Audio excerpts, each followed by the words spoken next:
আজকে শুভ রাস পূর্ণিমার উপলক্ষে তোমাদের সবাইকে গুড মর্নিং করলাম। আমার রাধাকৃষ্ণকে দেখো,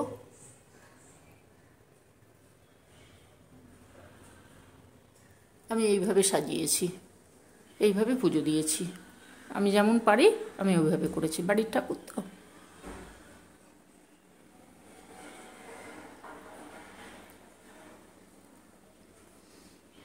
আমি আমার মতন করে পুজো দিই।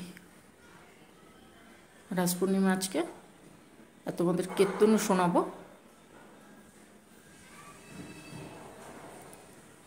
দেখো, এই আমার ঠাকুর,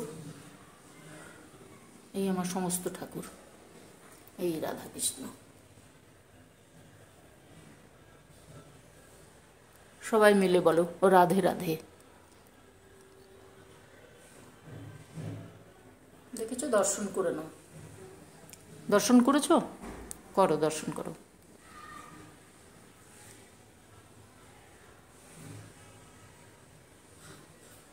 এইমাত্র আমি পুজো শেষ করলাম, পুজো শেষ করে তোমাদেরকে দর্শন করিয়ে দিলাম।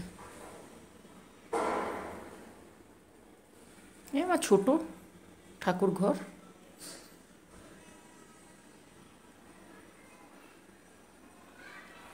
ঠাকুররা যাতে আরাম করে থাকতে পারে ওই জন্য আমি সিংহাসন করিনি, সিংহাসন করব।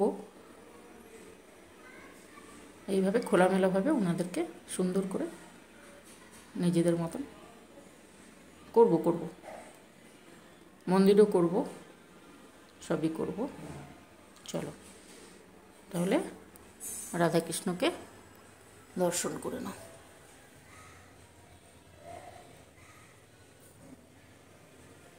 পেছনে জগন্নাথ দেব আছেন, মা কালী আছেন, শিব দুর্গা আছেন, সবাই আছেন। আমি আমার মতন করে করি তো, বাড়িতে যেমন সবাই করে ওইভাবেই করি।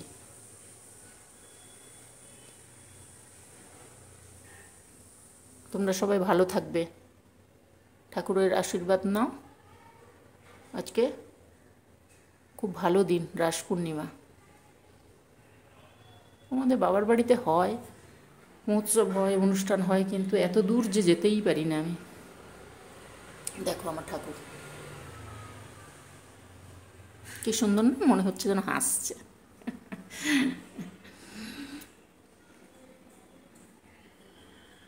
তাহলে আজকে এখানে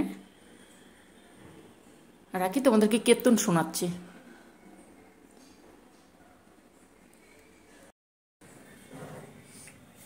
প্রদীপের তাপটা নাও ঠাকুরের কাছে, প্রদীপ যে দিয়েছি প্রদীপের তাপটা নাও সবাই। সকলের ভালো হোক, আমরা সবাই ভালোভাবে যেন থাকতে পারি, এটাই ঠাকুরের কাছে কামনা। আমাকে ডায়েরি দিতেন, এই ডায়েরি তো বাবুর দেওয়া। আপনারা কোথা থেকে আসছেন?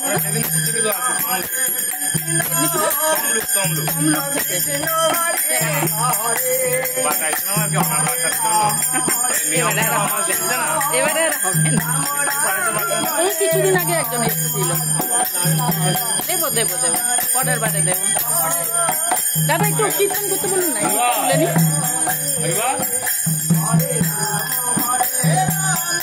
এটা কীর্তন করুন না, তুলে নি।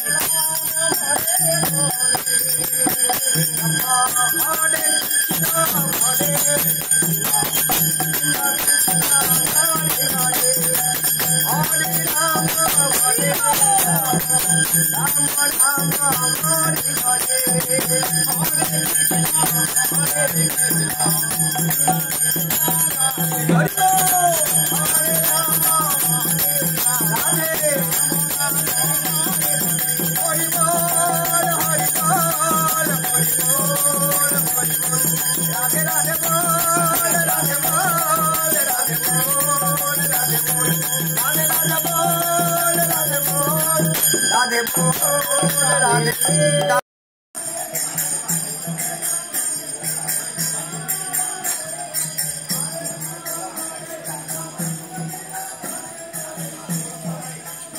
আসবেন আবার।